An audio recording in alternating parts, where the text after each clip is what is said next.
Welcome to No Question About That. This is the Midweek Pod. I'm Ed with Dominic today. How's it going, Dominic? Yeah, good. Thank you, Ed. How are you? Doing good. Yeah. Survived a storm here last night. It was massive amounts of rain. It was just biblical, like rivers flowing down the hills. It's record temperatures in November in the UK. I think it's like 15, 16 degrees in early November, which is pretty crazy, yeah. That is nice. Well, a bit like Manchester, here it starts raining about the 1st of October and stops sometime in June. Just dumps it down. Apparently there's climate change happening, but it's just not reached these parts yet. Right, there's some change at United, sort of. I don't know. We're going to preview United v Spurs at the weekend, test for United's form. Is everything still working or not after the draw at Forest last week? We'll talk a little bit about the new Inside Carrington podcast, interview with Jason Wilcox, who talked a little bit about how the operations work, what it is like being a football director at United, and how they see the world. I thought it was a reasonably, slightly boring, but it gave a bit of insight. And some of the other news, rumours about Rashford and Højlund, and Wayne Rooney versus Van Dijk spat, which I've kind of enjoyed. Yes, that was good. Maybe we start there. Wayne Rooney, to be honest, he's doing a lot of punditry these days. I don't know whether is he still a manager? He's not a manager literally anywhere, but is he still looking for jobs? I don't know. He's had a tough time the last 2 gigs at Birmingham and Plymouth. But he suggested that Liverpool might not have... They needed their top players to step up and be leaders during their bad run of losing six games in 7. They have won a couple now. Yeah, I think he seems to have really committed to this latest batch of punditry that he's doing. Yeah. Maybe in the knowledge that he isn't going to get any more jobs in management, and therefore he has to, fully go on the dark side, maybe to the media. But I always think that the criticism of him as a pundit is often quite harsh.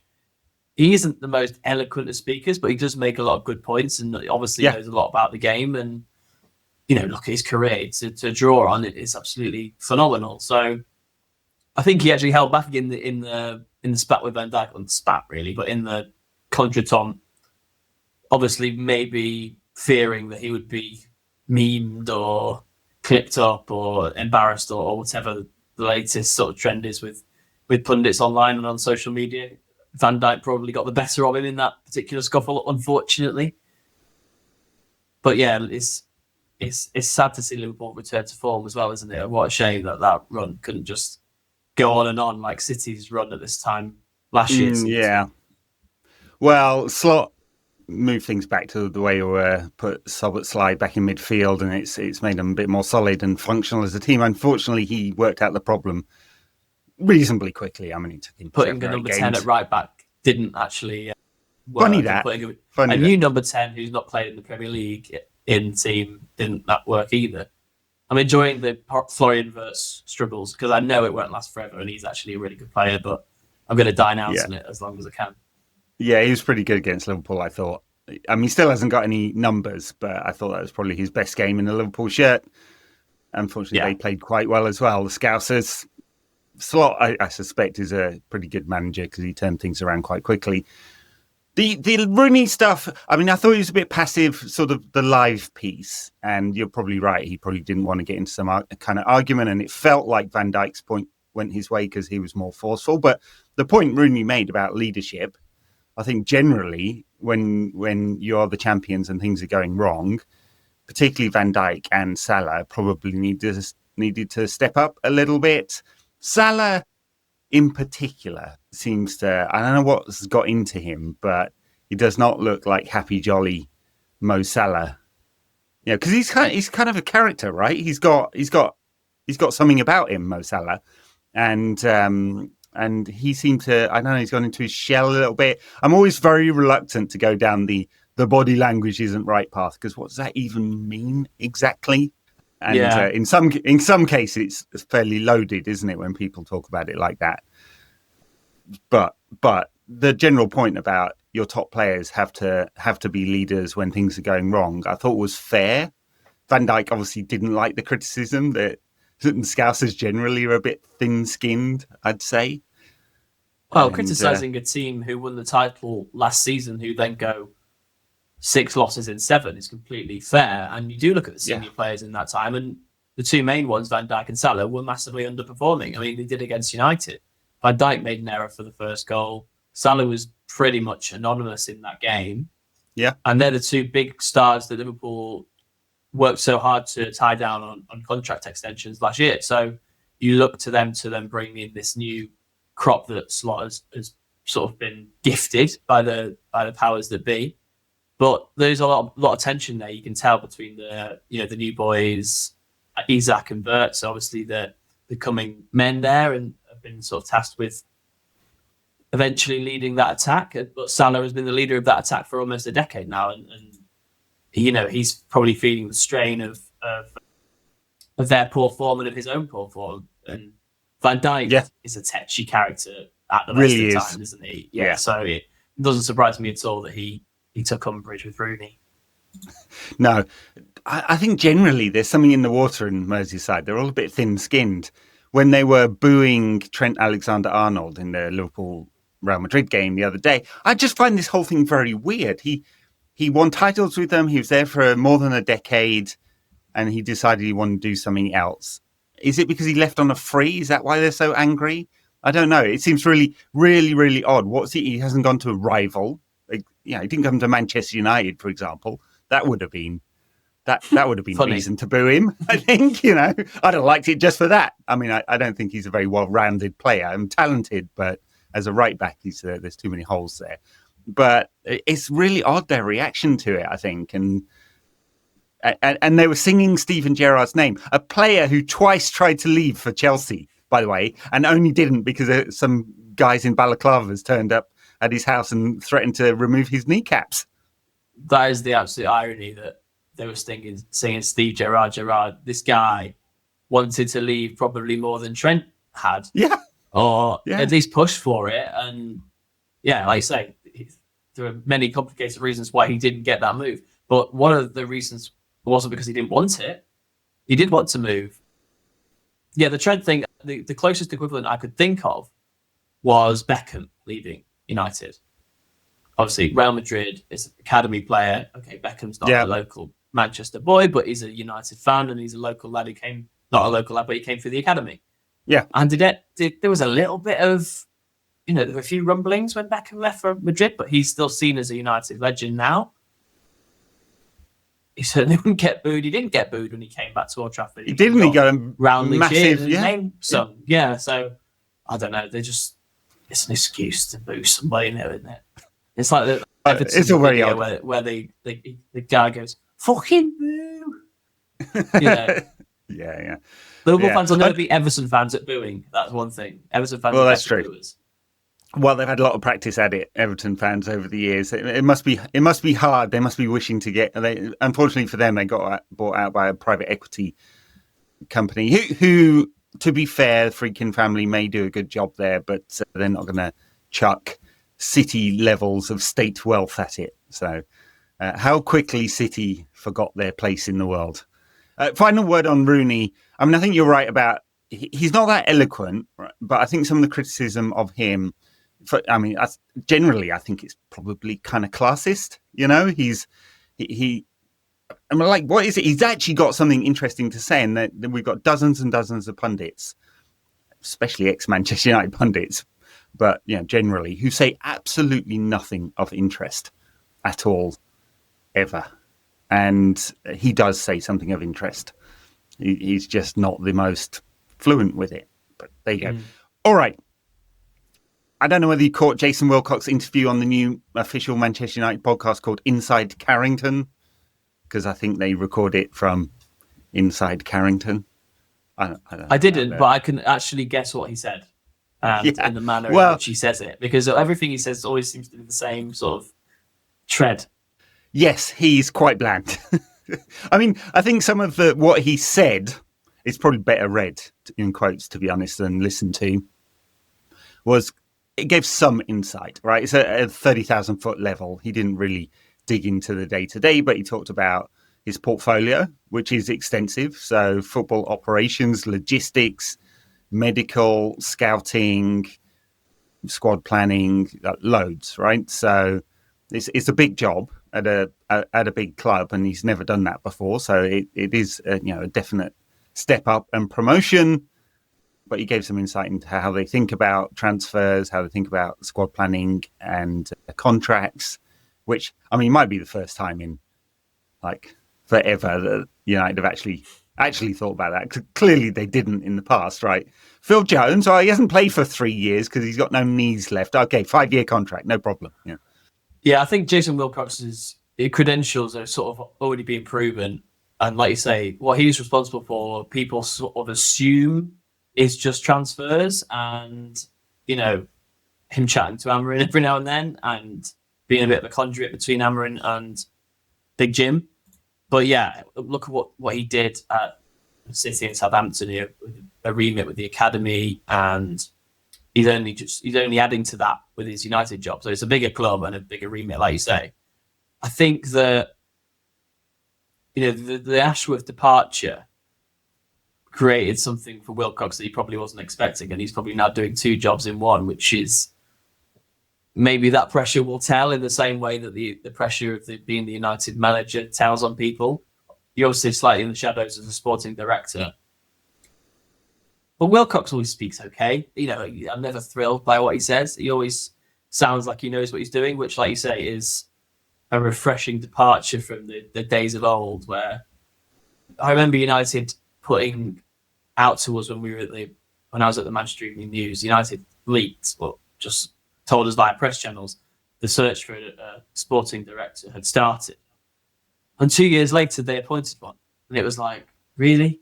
2 years to get that job locked down while, we were signing players and selling players and doing all the rest in that time. I mean, yeah, my pro-Solskjaer agenda only grows when I think that he was working under Ed Woodford and nobody else. Absolutely. So, I mean, they have professionalized it. I mean, unbelievable that United were so late in doing this, but, a real sporting director. And Omar Barada, I mean, I think he was COO at Citigroup, and he does give that kind of vibe of operations, which will take some of the portfolio away from Wilcox, or take some of the pressure off. And Ratcliffe is as heavily involved day to day as reports suggest, then he's more CEO. And you can kind of understand the split of roles there. At some point, Barada will have to step up. And I don't know, it doesn't give that vibe to me of charismatic CEO, but maybe he's good. Obviously, I have no insight. I've never worked with the man. So, but yeah, Wilcox talked about transfers, talked about working with Christopher Vale and Amorim. They're clearly the triumvirate who are driving transfers forward. Talked about the personalities you need as a Manchester United player to come. So had a lot to say about Cunha and Mbeumo, Lomans and Benjamin Šeško. He was very positive on all of them. On Lomans, he said that Tony Coton was pushing him a year before they bought him to get this guy, said he'd be a top keeper. On Šeško, he said that he hasn't had the headlines yet, which is true because some of the performances are a bit mixed, aren't they? But he's making the runs and they're really pleased with him. I think that's probably my analysis too. I think there's a lot more to come from Šeško. Whereas with Højlund, I was watching him going, does this guy want to be a forward or not? He's standing there like trying to have a cuddle with the centre-back, whereas Šeško is at least trying to get in the right spaces. The goals aren't coming yet. The first touch in the last game was a bit off, wasn't it? He seemed to miscontrol things, misplace a lot of passes.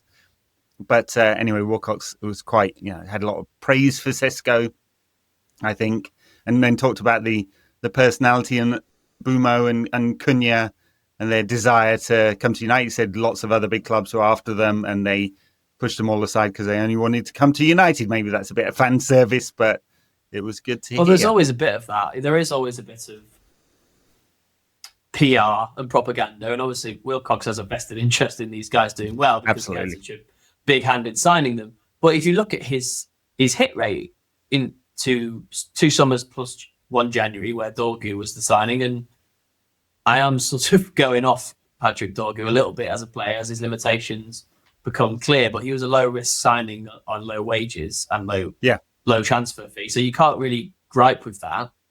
And other than that, it's Agate and Xerxes. But neither of them have completely flopped yet. I mean, they could potentially be sold on for a decent amount of money. It's clear that neither of them are in Amorim's first choice 11, first choice plans, but the rest of the signings under Ineos and with Wilcox hand on the tiller have been good, I think. So, yeah, that interplay between Šeško, Cunha and Mbeumo was always going to take time. It's only just November. How many games have they all started together? It's not many. Probably count it on one hand. Yeah. And I think the Brighton game was the best we saw of them as a trio. I think there's a lot of potential there. You know, you don't sign those players and it does not work, you know, with a good coach getting them into shape. So I just think it's, patience with Šeško. I don't get the criticism of him really, because I think, you know, he scored a couple of goals. He hasn't been a disaster. Gary Neville seems very, very keen to stick the knife in at any opportunity, which odd. I think we know where that's coming from. We know that's coming from a place of overcompensating from Neville and not wanting to be too kind on United. But in this case, Gary, it's a centre forward who's new to the Premier League who scored a couple of poachers finishes, which is exactly what we want from him. So, no problems with Šeško or from the transfer policy, really. They're signing players of exactly that age bracket that I was calling for them to sign, you know, the sort of 23 to 27 bracket. That's what we need. Yeah. Well, Wilcox said that the last summer's transfer window was pretty chaotic and this one wasn't. And I think that shows the time they had to, because they had no time, right? Before that first transfer window really to sort things out. This time they're going to have a full year when it comes to 26. The World Cup will get in the way a little bit, of course, but that's the same for everyone. But they're doing a lot of planning and thinking about the profiles of players. That comes from Rúben and Wilcox. Like, what do they need, and what age brackets, and what cost? And I think that's exactly right. And they're thinking about it long term. And I would expect United's hit rate to be really good now. I mean, total agreement. The two that look a little bit off so far, Ugarte, who's sort of one-dimensional profile, they probably paid just a little bit too much for him because of that one-dimensional nature, I think. But if they sold him on now to, say, a Spanish club at 30 million, they'd break even on PSR. So I think that's fine, right? Basically. Xerxes, they'd get their money back, so they might even make a PSR profit. And Dorgu, well, you know, as you said, low cost, low risk. I'm a little bit disappointed he hasn't improved more. I liked what I saw in the summer, but because of the low intensity nature of the games, it was a little bit hard to tell. He looked good in the summer. He looked fit.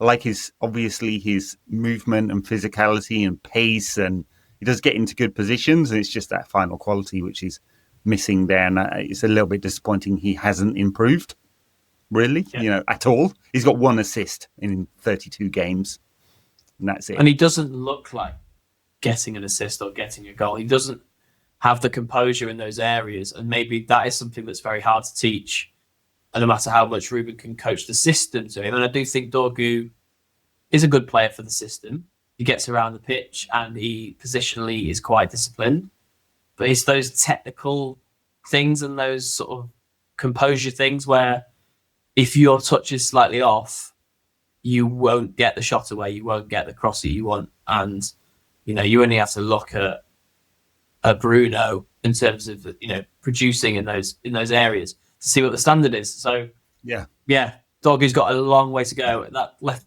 wing back position is probably one of two for me that Wilcox and Vivell will be looking at, that and the central midfield. I'd be surprised if we get high caliber players to fill those holes in January.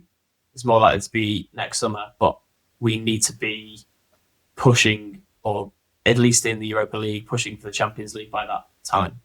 Yeah, very true. Yeah, could they do business in January? Yeah, they could, but it might depend on outgoings, which brings us on to some rumours this week about Højlund and Rashford potentially doing deals early.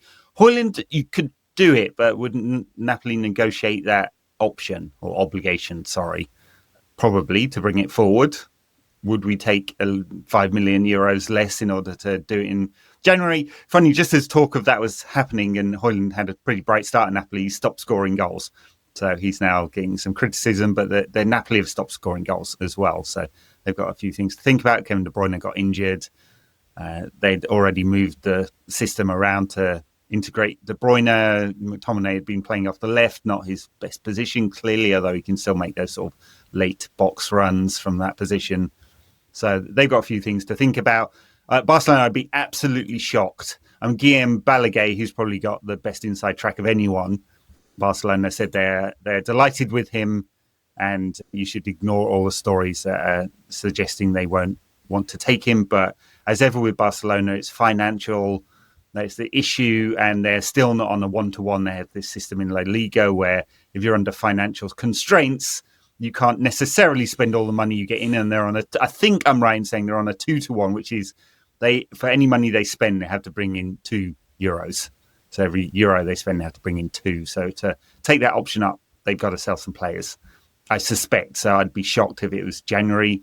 They've got time. They don't have him on loan all season. Why do they need to do it right now? But, Rashford, he didn't score the other night, but he's got 13 goals and assists in 14 games now. Yeah, he's done well. And he's playing. Whenever I've seen him as well, yeah. He has looked good. I've seen quite a few full Barcelona games now. And I don't know whether it's odd because he looks like a kind of flick kind of player. He does like those dynamic players in wide areas. He doesn't look like a Barcelona player, right? He's not playing short, intricate one-touch passes. He is the explosive part of the end of the move, and he's got some brilliant individual goals as well. So it's funny because he looks good. He's playing better than he has for 2 years. You can call it environment, manager, whatever, fresh start, away from the entourage. I don't know what it is. Maybe fitness. Maybe he's just decided it's his last chance to be at a top club. All those things could be true at once, of course, but he's playing very well. The system integration is kind of interesting one. So we'll watch this space. But whatever happens, if he keeps playing like this all season, he'll get moved somewhere. He's not coming back to United, that's for sure. He's not coming back to United, no. No, even sadly, if the manager I do find changed. That sad. Yeah, I do find that sad. I am happy to see him do well, and I'm happy to see him do well and the narrative sort of prove accurate, because when he was at Villa, and obviously maybe a bit closer to home, and the media glare was probably that much louder in terms of what we heard as Premier League fans and United fans. I just thought it was a false narrative on Rashford. They were making out that he was playing really well, when I think he scored like 2 or 3 goals in 15 games, and most of them were in the FA Cup against Preston. So maybe it's incomparable, La Liga to the Premier League. And I think that a proper break away into a different country and environment has obviously been good for him, and he's had his family over there as well. So all power to Marcus Rashford. He's a good footballer. And, one of the sort of few really elite players that Carrington has produced in the last, decade? So we want to see him do well, surely. Yeah, he got a lot of criticism online for the interview where he was asked about stability. And he sort of said, yes, he did the footballer's thing of repeating the question back to the interviewer. And I saw a lot of criticism of that. Well, he's not taking responsibility. He just repeat the question back. Come on. God, I have so little patience for the infantile nature of social media. I shouldn't be on there at all. But I think that's it's a point. How do you expect to develop players? I think the better way of analyzing it is that raw talent that Rashford had when he was 15, 16. I don't think anyone was really looking at him and going, hey, he could be, world class, an elite player. By the time he'd had a couple of years at United, we were like, okay, if he gets to be consistent, he really could be an elite player. And then, of course, he had a couple of really big seasons amid injuries and stuff like that. But if he had had consistency of manager and coaching, some of the raw nature of his game would have been ironed out, and he didn't, right? And so you can blame Rashford for the things he got wrong, and you can also blame United for the things that we as a club have got wrong. And it's not just him. We haven't maximised a lot of talent. And you can have a brilliant academy, and we didn't for a long time because they kind of ignored it. But if you don't have the right environment, it's not going to work, right? And right now, we're seeing the benefits in the academy at age group level of the reinvestment a few years ago and the refocus on, and Nick Cox's brilliant work. Amazing that we let him go, by the way. Everyone in football says he's a brilliant football mind, and couldn't find a bigger portfolio for him. Come on. But anyway, we're going to see the benefit of that, but you still need stability in the first team to bring players through, right? I mean, Shea Lacey the other night, what a talent this kid is. And there's so few that you're like, oh yeah, he really should make it. Unbelievable talent. If he can stop getting injured, which is my question. And you can give him There's a pathway. Loads at the moment, though. Loads. There's a dozen really players exciting. You could point to. Yeah. Yeah, so exciting. And Jim Thwaites is another one. Oh my God. Clips of him. And this lad is balletic. Paul Scholes. The ball. Yeah, his passing range and the way he moves with the ball. Yeah. And Gabriel Bianchieri as well. Scores absolutely hatfuls. Yeah. Yeah. JJ Gabriel. We could go on. Gabriel's ridiculous as well.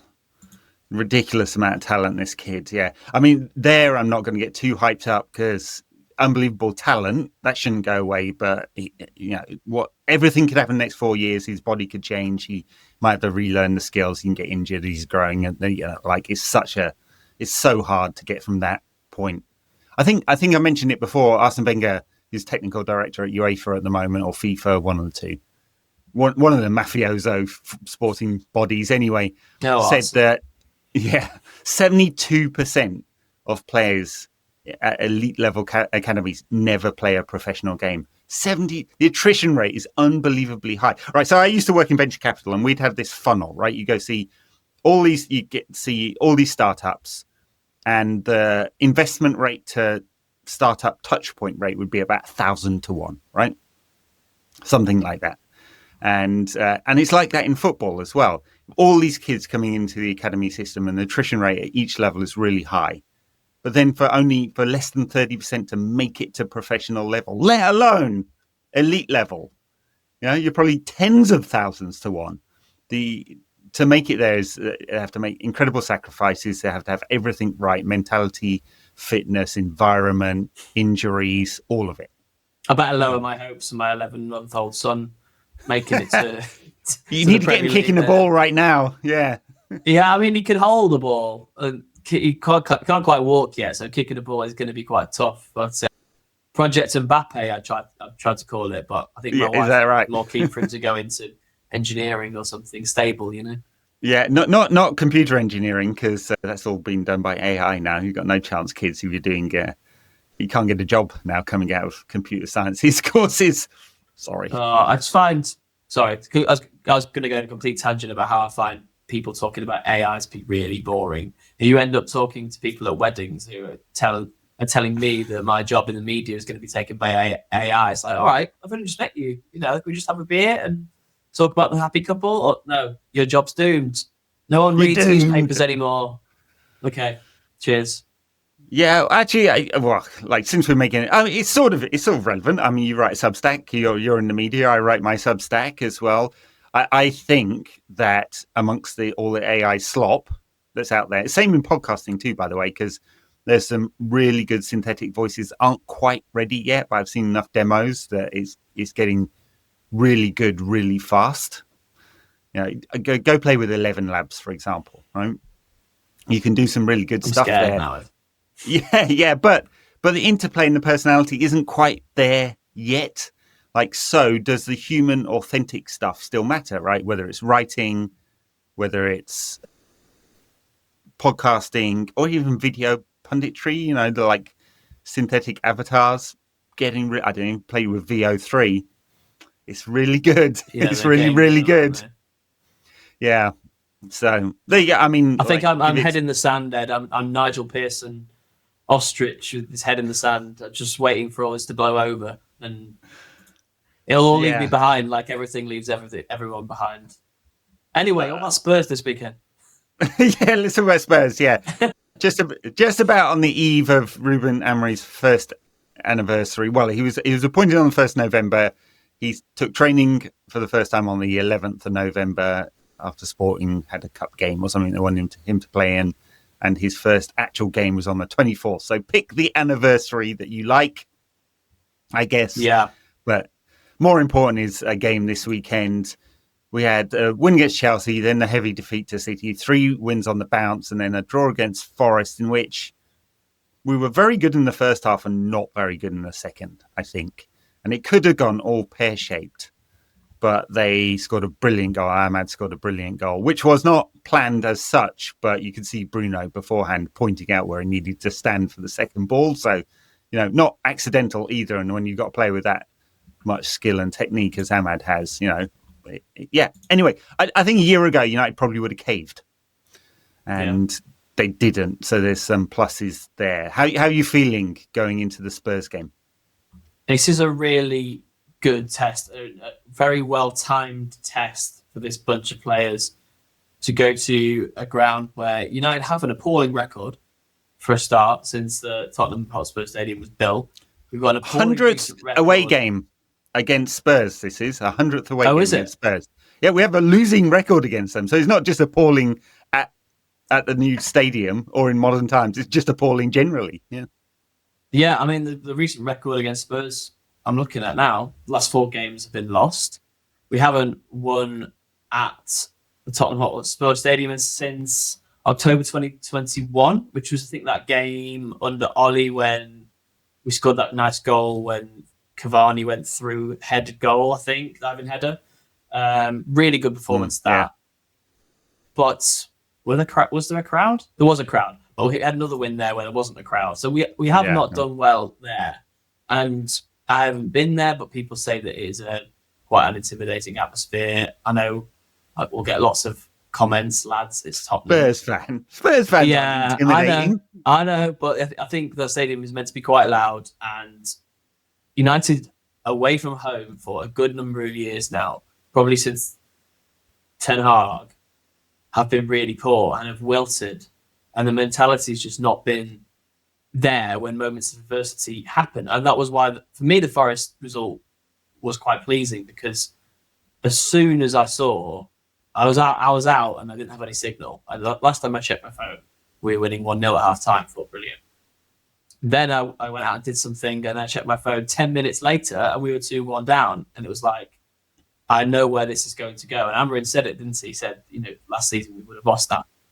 So for me, that Forest, just to recover and get something from that game was a win, was a big plus.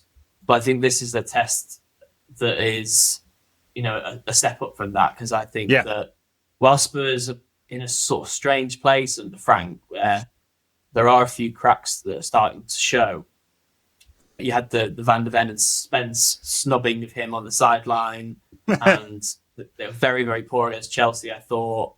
I still think they have good players, and we don't beat good teams away from home very often. Yeah. So this is it. I think this is, if United win that, there's a run of fixtures ahead which are very, very winnable, and that really can be built a bit of momentum ahead of steam. Yeah, all very true, I think. Yeah, bad record generally under Amorim away from home. Bad record recently. We're just not the same side. We're much stronger at Old Trafford. It's a really big test. Obviously, we won at Liverpool. That's very specific tactical approach for that game that worked. It's hard to draw much out of that in a bigger picture as a result. Frank's Spurs are odd, right? Because I think he's a good coach, and he's a bit of a dick, isn't he? I mean, but I like that in coaches, to be honest. The thing he has to do is there's an expectation of Spurs of playing good football, good attacking football, and winning. And he's a manager that has excelled in playing this kind of slightly direct style in a bit of a low block, right? And I think he's trying to work out what kind of Spurs is he going to get. Chelsea, they were just dreadful. 0.05 XG from one shot. That was it. I knew they did nothing. I didn't quite know they did that level of nothing. It is a funny job, though, the Spurs job, because I just don't know what Spurs fans want. Do they want free-flowing, attacking, gung-ho, first season Ange Postecoglou football? Or do they want to win? Do they want Mourinho, Conte? Yeah. Frank is seemingly a hybrid between those two, because he does have I'd say a bit of a more a malleable hybrid style. He's not a sort of he's not a philosopher in the way that Postecoglou is, But yeah, I don't know where they're going with this appointment. I think that the success of, well, the sort of limited success of Keith Andrews at Brentford at the moment isn't painting Thomas Frank in a very good light, because we're sort of seeing that Brentford will survive no matter who the manager is. Brentford have a model, and that model is built around getting players from Scandinavia, getting players who are able to be sold for a higher value and to succeed on the pitch via set pieces and things like that. So that isn't very Spursy, and that isn't maybe painting Thomas Frank in the best of lights. That's a roundabout way of me saying Thomas Frank is a 6 out of 10 manager, and Tottenham are a 6 out of 10 team. Should they're a 6 out of 10 club, some would say. Yeah. Put them all together, and it should be in a great place. Yeah, there's a few clubs that have expectations bigger than their historical station. I mean, I suppose obviously they have won things over the years, but they haven't won the league title since 61? West Ham are a bit like this. They're even more like this. They're like, we're a big side. No, you're not. Never been a big side. What are you talking about? The West Ham way, the Spurs way. What are these sort of undeterminate things? Yeah, the Spurs way is trekking 15 miles up Seven Sisters Road to get to the stadium from the nearest tube station. Yeah, I mean, we could just have this conversation without talking about the Europa League final as well. I was wondering when we were going to mention it. You had to bring that up. Not talk about it? Yeah, sorry. It still rankles. It still rankles because it was so unbelievably awful against a crap side. And, you know, I was writing my 1 year of Rúben Amorim piece on Substack, and I couldn't help but think about it because it's the one that, amidst all the defeats, and there have been a lot of them, and a lot of them been really crap, and he was inflexible for so very bloody long that it drove me mad, you know, and we talked about it plenty of times, like how, like, you want him to succeed and he's an affable guy, but there's just nothing to hold on to. There is now, right? Because he's finally changed things, and they are quite significant changes, I think, in order to get results. It's quite pragmatic he's done. But that Spurs game where he didn't change anything and we were so awful, and Ange, like in his last game as Spurs manager, instead of playing this, you know, ridiculous high line and mega attacking football and blowing it like he'd been doing all season, it was like, okay, we're just going to sit back because we know United won't create anything. Yeah, it rankles so much. It's just disgusting. And lads, it's Spurs. It's a very different type of game, I think. It's a game that could really, anything could happen. I could see us dominating. I could see us being on the back foot and maybe playing it a bit more like we did at Anfield and sitting back and countering. I hope to see us come out and play a little bit more than that. And the role of the 210s in maybe giving what I think is quite a brittle Spurs defence a tough time. I really rate Van der Ven. Obviously, that goal that he scored in midweek was insane. But he was against... Yeah, well, maybe don't just let him run in a straight line for 70 yards. Well, we did that again last season at Old Trafford. We let him run and run and run. And when they beat us 3-0, one of the worst performances of the Ten Hag era. So don't let him do that, lads. I think he's probably their best player, actually. So, well, he's their top scorer. Keep the front line, which I really do think flatters to deceive and doesn't have a focal point, which is quite key. And I think that'll probably lend itself to our wide centre-backs being able to jump up without being sort of overburdened. So I think the tactical battle in that area of the pitch will be one that could favour us, I think. And I think our defence we've conceded a couple in our last couple of games, but I do think it is coming together a little bit. Yes, sloppy individual goals, I thought. I think overall the defensive system, the reason why they went out and bought 3 forwards was because they were pretty happy with the amount of goals they conceded last season, generally speaking. I think we conceded about the same amount of goals as Villa, who finished 5th or 6th or whatever it was. So, so a few sloppy goals. I think systemically, actually, the defence is sort of working. What isn't really working, as you've mentioned, is the wing backs. I mean, Ahmad looks right there when he's played. He hasn't played every game. And I do like, if you're going to play this system, if you don't want it to look like a flat back 5, you have to have attacking players in there. Diogo Dalot put in one of the he's a talk about 6 out of 10s. He's a hardcore, aggressively 6 out of 10 player, isn't he? Both in talent and performances, but he put a 3 out of 10 performance in at the weekend. So bad. I think 6 out of 10 is a little bit generous sometimes on Diogo Dalot. I know he has the effort. And I think he does. Of the current options, he probably has to start, but that says a lot about where Dorgu is at, and where are the wing back options, which are really negligible. The problem I have is when Ahmad and Mbeumo go to the African Cup of Nations, we're in trouble. I was trying to think yesterday, just daydreaming, thinking of what the possible right-sided combination would be. And it probably involves pushing Bruno up to the right 10 and having Diogo Dalot playing at right back and then Dorgu on the left. But it isn't the most sort of exciting of prospects, that losing that partnership between Mbeumo and Ahmad, which has been the most potent part of the pitch this season. Yeah. That's going to be a problem, and Amorim has accepted that himself, hasn't he? He has. He said we're going to struggle a little bit, which I don't know is the best signalling, honestly. Yeah, I don't know what the combinations are there. I mean, you'd be tempted to move Bruno forward, of course, because at least you then get the output still. You won't get the direct running of Mbeumo, but you get the output. Move him closer to goal. But then again, if you look at all of Bruno's numbers, attacking numbers, him and Elliot Anderson are the two best central midfielders in the Premier League. And they're miles away from anyone else. Miles away.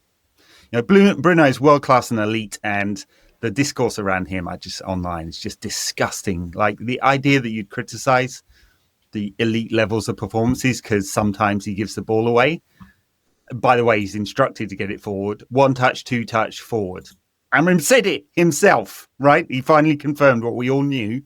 That is the goal. High risk, high reward from that area. Sorry, I'm going to moan about the online. Ed's back on his Bruno-related soapbox, everyone. Yeah, I know. Well, it's just fucking mad. This is our only world-class player for the last 5 years, basically. Flashes of Rashford, but clearly not the consistency. And Bruno's completely delivered all of the time. But anyway, back to the Africa Cup of Nations. Yeah, that's probably the best thing, and move Menu into midfield. Amorim's been incredibly reluctant to do that for the profile of player and all of that. So I would expect actually something different to happen, which is for Mount to come into that role and Bruno to stay in his same place. But that will obviously cut down United's output significantly. Yeah, I don't hate that. And I think Mount is a shout to maybe start this Saturday as well. I don't think it will happen. I think it will be Mbeumo and Cunha in those positions. It could be Mount and then pushing one of them up to the 9 and dropping Šeško, but I don't know what that does for Šeško's confidence and the whole narrative that we've talked about around that. It is an interesting one. Otherwise, I can't see the team changing at all from Forest. I think the back 5 and Lommans is pretty set now. What would you do? Yeah, I think the back 5 is set. I mean, I would like to see him drop Dalot. Sounds like an agenda. It's not really. I'd just rather take a risk against Spurs, who are likely to play with a fairly low block. I mean, it's kind of mid-block, isn't it? They're not ultra defensive, but I don't think they commit loads of players forward. And as you said, they don't. Without Solanke, who's never fit, they don't have a focal point to that attack. They have some talented players in wide areas, but they'd even push Bergvall into sort of the wide left. It's not his role at all. Talented player, by the way. One that United looked at quite a lot when he was a youth player. So I would be thinking about taking a risk. The interesting thing that happened in the change from the Liverpool game to the Forest game, for example, was the number of long balls. So we were direct nearly 40% of the time against Liverpool. Against Forest, it was less than 15%. So the way that we tried to build up was completely different. That, again, shows more flexibility than there has been in the past under Amorim. The interesting thing is if Spurs are going to be a little more compact and defensive, what does the possession number look like? It was 54% or something against Forest. Our record I think it's like 0.8 points per game when we have more than 50% possession, and like 1.9 when we have less than 50% possession under Amorim. And it's an incredible dichotomy between like when we don't have the ball and when we have the ball. Maybe is it still a hangover from Ten Hag transitional football? Is this actually it's not what something Rúben we've wants? done well in years. It's not something I can't think of a time really since Van Gaal where we have turned sort of possession into dominance. And possession is obviously outmoded at the moment, and everyone's going for long balls, set pieces, and countering. And we're sort of in post-Pepism in football at the moment now. So I'm not too fussed about that. I think that the 3-4-3 lends itself to being better without the ball than with it. It just gives you one less player in attack, really. That is by design, that's what it does. So you don't have a third midfielder to work it around teams with. So that will probably keep happening. It's just finding a way against those middle ranks to pick up points. So yeah, the Forest game was half of that. There was a really good spell in the first half where it all looked like it was clicking into place, and then there were the other spells where it looked a bit like last year. So that's still on Amorim's sort of to-do list for me to improve that kind of performance against the mid-ranks, especially away from home. This Spurs game, I don't know whether it is going to be one of those mid-rank games or whether it's going to be more like the Anfield test. That sort of depends how well Spurs play and how quick they come out of the blocks, I guess. Yeah, well, they had a very good result in midweek, Spurs, against Copenhagen, but nonetheless, 4-0 win is going to give anyone some confidence. Frank still finding his feet, I feel. I'm not sure that we really know exactly what we're getting. They had a good start to the season, which is why they've got quite a few points, but the performances recently have been pretty bad. The balance doesn't quite look right, does it? I think they look more balanced with Udogie at left back rather than Jed Spence, who's been there recently. So, who are they going to play in those areas? Van de Ven, as you said, I think he's their top scorer this season with 6 goals. I think own goals is second. Something like mad like that. I may be wrong about that. Well, they don't have a goal scorer, do they? They don't have a goal scorer, no. Kudus I really liked as a player. I liked him as a player before he went to West Ham. He performed well there. I don't know that they found the right role for him quite yet at Spurs, so we'll see. I feel like his performance levels may have dropped a little bit, but a very good player. But yeah, you're right. It doesn't quite look balanced. And that is a part of going from manager to manager and pole to pole. And, you end up with these kind of weird United have had it. Like if you have completely different philosophies, manager to manager, as you're constructing a squad, either you're prepared to spend £500 million to build a new squad, which is basically what United are going to have to commit to Amorim, over the piece, not all in one go, or you're going to end up with these weird Frankenstein squads that are parts of one manager and parts of another, and they just don't all fit together. And this is like not surprising, I think, in a sense, that there's been leadership changes at Spurs because they operated for so long without a sporting director, really, right? And same as United, and you get really bad decision-making as a result. Yeah, for sure. I think two teams literally in a very similar place in the table on the same points. I think a couple of goals in goal difference separating United and Spurs. Two teams in a similar stage of their development. Literally, look at last season, look at the Europa League runs. Yeah. I don't like putting us on the same level as Spurs, but it is definitely where we're at the moment. And one of those teams that will definitely be competing with for a European spot this season. So in the sort of context of that, it is a really important game. You look at the table at the minute between City in second on 19 points, and then we're in 8th, 2 points behind. So there's a whole cohort of teams there that are competing for the same spots for sure. Yeah, and it may stratify. We're less than a third of the way into the season, just over a quarter, in fact. So it may stratify more, and maybe it's just going to be super, super close because there's a lot of teams that are a lot of flawed teams at a similar level this season, which means every point does really count. Also, it says to me that the opportunity is there, and to come to round this off with a kind of transfer thought that the rational decision, like over the many years, you're like, well, it doesn't make much sense spending money in January because players aren't available and they don't, clubs don't want to let them go in the middle of the season. And that's all very true. But the rational thought here if you're chasing at least a Europa League space, might be to go, well, where are the weaknesses in the squad right now? Maybe we should spend some money there. And that might be like pay it forward or bring it forward a little bit and spend the next summer's money.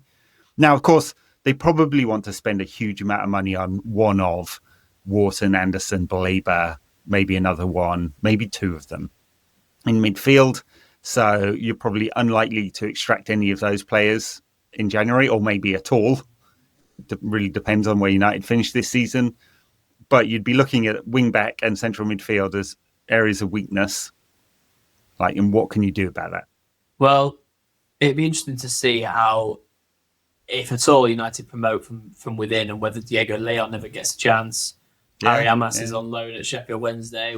Doing very well, apparently. We can't forget about him. Yeah, and he's a talented lad and was always sort of tipped for the first team. So I hope that we make the right decisions in those positions, but I still need more evidence from Jason Wilcox and Ineos that they will make it the right calls. So, yeah, the thing about 3-4-3 is that the only specialist positions are those wing backs. And it's been quite telling that the only specialist signing that we've made for those positions is the lowest risk and lowest cost one in Dorgu. So that suggests that Amorim, although he has been given time and patience, and we're a fan of such an approach, they haven't really put the house on him. It's obviously the right thing to do. We've complained in the past about them putting the house on one particular manager and then sacking them and going to another approach, and you get the Frankenstein squad, like you say. So that's just the test of the loyalty in Amorim and the patience they have with him, whether a big bespoke signing in one of his specialist positions does happen. We will find out in a couple of months' time. Can't wait for January already. Never mind the games, eh? Yeah. Brilliant. Thank you very much. Thank you, listeners. You can find our extra show. We're going to do a piece on a year of Amorim on patreon.com/NQAT pod. I'm on Substack, nqatpod.substack.com. Do a couple of pieces a week. Dominic, I don't think I've seen you ping up there recently. Have you written anything recently? I wrote something about us playing well, which a few people saw. That was a couple of weeks ago, though. Yeah, so I'll probably write something after the Spurs game, depending on my mood. And my mood is often dictated by the United result. So, yeah, watch that space. Yeah. Well, it's an early kickoff, so if we lose, it'll ruin our entire weekend. Absolutely, yeah. Thank you, United, for doing that to us. All right. Thank you, listeners. Thank you, Dominic. We'll see you next time.